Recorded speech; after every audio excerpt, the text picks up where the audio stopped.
छत्र की वर्षा को चाहते हैं। तत् तत् जाऊ बल बेगी नहीं जो मन भाव मधुर कछु कहूँ। पिता समीप तब जाऊ जहियु भैया भाई बड़ी बार भाई बड़ी बार जई बली मैया।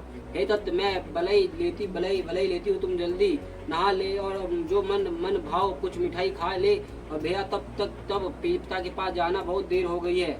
माता बलहारी आती है। मातु वचन सुनी अति अनुकूला, जिनु स्नेह सरु के फूला। सुख मकरंद भरे श्रिया मूला, नीखी रामु मनु भवरु न भूला। माता के अत्यंत अनुकूल वचन सुनकर जो मानो स्नेह रूपी कल्पवृक्ष के फूल थे, और जो सुख रूपी मकरंद से भरे थे, और जो श्री राजलक्ष्मी के मूल थे, ऐसे वचन रूपी फूलों को देखकर श्री रामचंद्र जी का मन रूपी भोरा उन पर नहीं भूला। धर्म दुर्नि धर्म गति जानी, कहू मातु सन अति मृदुमानी। पिता दिनी मोहि कन कानन राजू जय सब भांति मेरा मोर बड़ काजू। धर्म धुर्नी श्री रामचंद्र जी ने धर्म की गति को जानकर माता से अत्यंत कोमल वाणी से कहा, है माता, पिताजी ने मुझको वन का राज्य दिया है, जहाँ सब प्रकार से मेरा बड़ा काम बनने वाला है। आयुषु देही मुदित बन माता, जेही मुदि मुद मंगल कनन जाता। जनी सने सब बस डर पासी भोरे, अनदु बब अम्ब अनुग्रह तोरे। हे माता, तू प्रसन्न मन से मुझे आज्ञा दे, जिससे मेरी वन यात्रा आनंद मंगल है, और मेरा इसलिए बस भूलकर भी डरना नहीं। हे माता, तेरी कृपा से आनंद ही होगा। परस चरी दास विपिन बसी, करू पिता वचन प्रमाण। आई पै पुनि देखी मनु, जानी करी सरपलान। 14 वर्ष वन में रहकर पिताजी के वचनों का प्रमाणित कर, फिर लौटकर तेरे चरणों का दर्शन करूंगा। तू मन को मलन दुखी ना कर। वचन विनती मधुर रघुबीर के, सरसम लेगे मधु कर उर करे के। सही सुखी सुनी शीतल बानी, जिमी जावस परे पावस पानी। रघुकुल में श्रेष्ठ श्री राम जी के यह बहुत ही नर्म और मीठे वचन माता के हृदय में बाणों के समान लगे, और कसकने लगे। और उस शीतल वाणी को सुनकर कौशल्या वैसी सहमकर सूख गई, जैसे बरसात का पानी पड़ने से जवासा सूख जाता है। कहीं न जाय कुछ हृदय विषादु, मनुहि मर्ग सुनी कहरी नादु। नैन सजल तन थर कापी, मधी खई मुनि जनु मापी। हृदय का विषाद कुछ कह नहीं जाता, मानो सिंह की गर्जना सुनकर हिरनी विकल हो गई हो। नेत्रों में जल भर आया और शरीर थर कांपने लगा, मानो मछली मांजा खाकर बदहवस हो गई हो।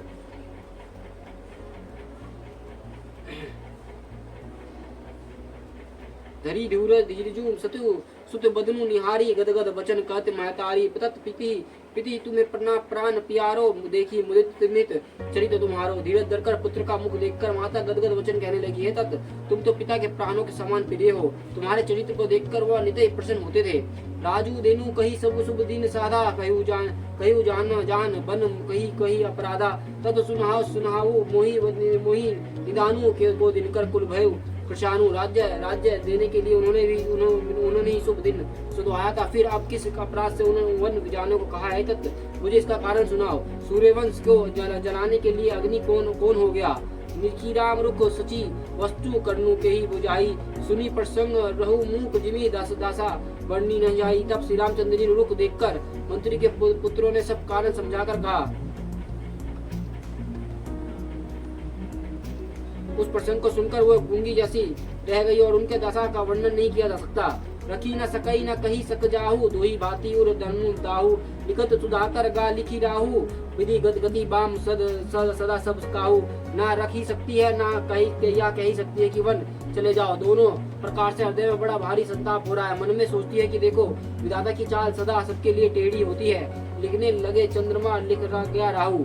धर्म स्नेह उभाय मति घेरी, भाई गति साप सुचंद्री केरी।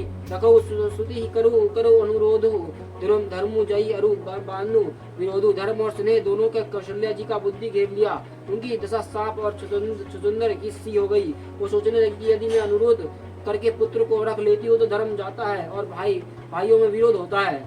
कायु जन बन न तो बड़ी हानि, संकट सोच दिवस भई रानी। बहुरी समुझी तिय धर्मु सयानी, रामु भरतु दो सुत समझानी। और यदि वन जाने को कहती हूँ तो बड़ा हानि होती है। इस प्रकार से धर्म संकट में पड़कर रानी विशेष रूप से सोच के वश हो गई। और फिर बुद्धिमता कौशल्या जी स्त्री धर्म पतिव्रता धर्म को समझकर और राम तथा भरत दोनों पुत्रों को समान जानकर सरल सुभायु राम महतारी बोली वचन धीर धरी भारी तत जऊ बलि किन्हु नीके पिता आयुष सब धर्म टीके। सरल स्वभाव वाले श्री रामचंद्र जी की माता बड़ा धीरज धरकर वचन बोली है, तत मैं बलहारी जाती हूँ, तुमने अच्छा किया। पिता की आज्ञा का पालन करना ही सब धर्म का शिरोमणि धर्म है। राजा राजू देनु कई किया दिना बानु मोहि न सो दुख मोहि न सो दुख लेशु तुम्हें बिने बिनी भरती भूप पिता ही परजे प्रजा ही प्रचंड कलेशु। राज्य दोनों को कहकर वन दे दिया और राज्य देने को कहकर वन दे दिया, उसका मुझे लेश मात्र भी दुख नहीं। दुख तो इस बात का है कि तुम्हारे बिना भरत को राजा महाराज को और प्रजा को बड़ी भारी कलेश होगा। जो केवल पितु आयुष दाता जो तो जन जहु जनी बड़ी माता जो पितु मातु कहु बन जाना तो कनन सत अवध समाना। एतत् यदि केवल पिताजी की आज्ञा हो तो माता को बड़ी जानकर वन को मत जाओ, और ये किंतु यदि माता पिता माता दोनों वन जाने को कहे हो तो वन तुम्हारे लिए सैकड़ों अयोध्या के समान है। पितु वन देव मातु वन देवी खग मर्ग चरण सरोही सेवी अतो उचित नरपी वन वासु वै विलोकी ये होई हरासु। वन के देवता तुम्हारे पिता होंगे और वन देवी माता होंगी। वहाँ के पशु पक्षी तुम्हारे चरण कमलों के सेवक होंगे। राजा के लिए अंतों में तो वनवास करना उचित ही है। केवल तुम्हारी सुकुमार अवस्था देखकर हृदय में दुख होता है। बड़ा भागी बनु अवध अभागी जो रघु बंसी तिलक तुम्हें त्यागी। जो सुत कहो संग मोहि लेहु तुम्हारे हृदय होई संदेहु।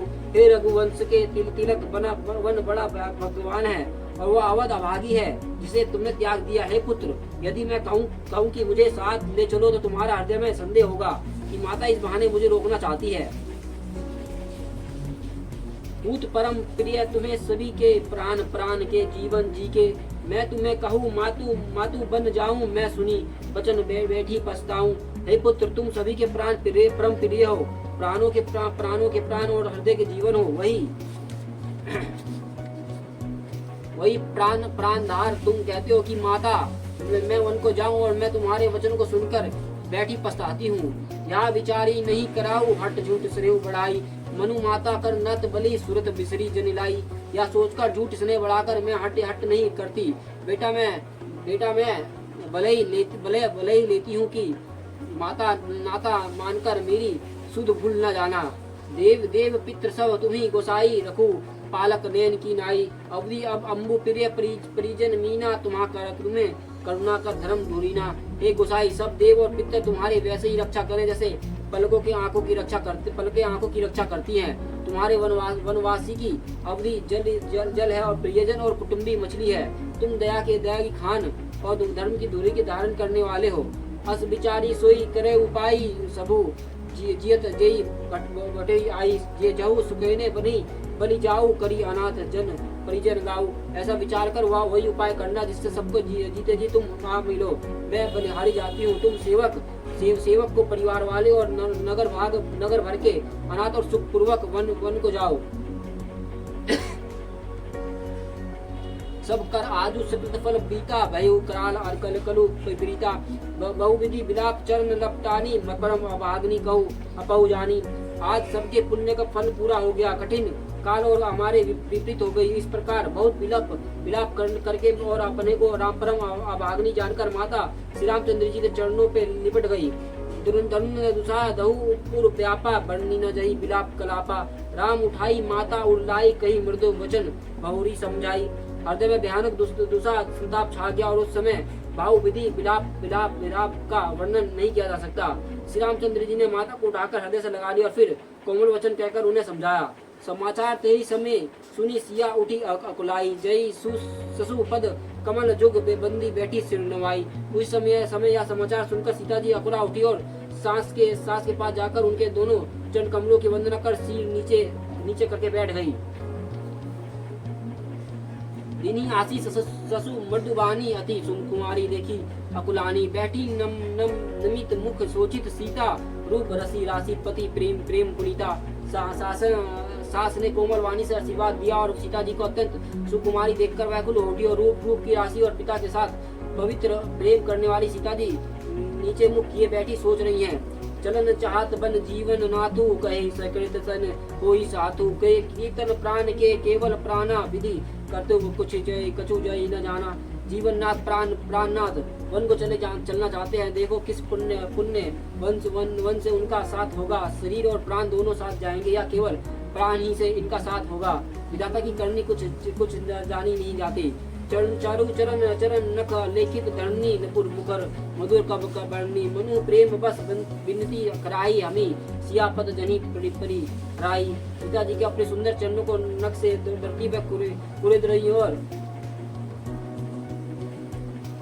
ऐसे करते समय नुपुर के जो शुद्ध मधुर शब्द हो रहा है, कभी उसका इस प्रकार वर्णन करते हैं कि मानो प्रेम के वश होकर नुपुर और क्या विनती कर रहे हैं कि सीता जी की चरण कभी हमारे त्याग न करे।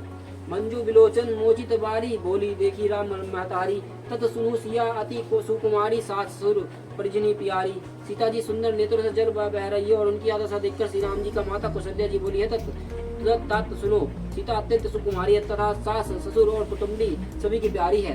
पिता जनक भूपल मणि ससुर भनुकुल भानुपति पति रवि कुल कैर विपिन वधु गुण रूप निधानु। इनके पिता जनक जी के राज्य को शिरोमणि है। ससुर सूर्यलोक सूर्य है और पति सूर्यकुल रूपी कुमद वन को खिलाने वाले चंद्रमा तथा गुण और रूप के भंडार हैं। मैं पुनः पुत्र वधु प्रिय पाई रूप राशि गुण शील सुहाई नैन पुत्री करी प्रीत बढ़ाई रखे प्राण जानकी लाई। फिर मैंने रूप की राशि सुंदर गुण और शील वाली प्यारी पुत्रवती पाई है। मैंने इनको आंखों की पुतली बनाकर इनसे प्रेम बढ़ाया और अपने प्रेम इनमें लगा रखा है।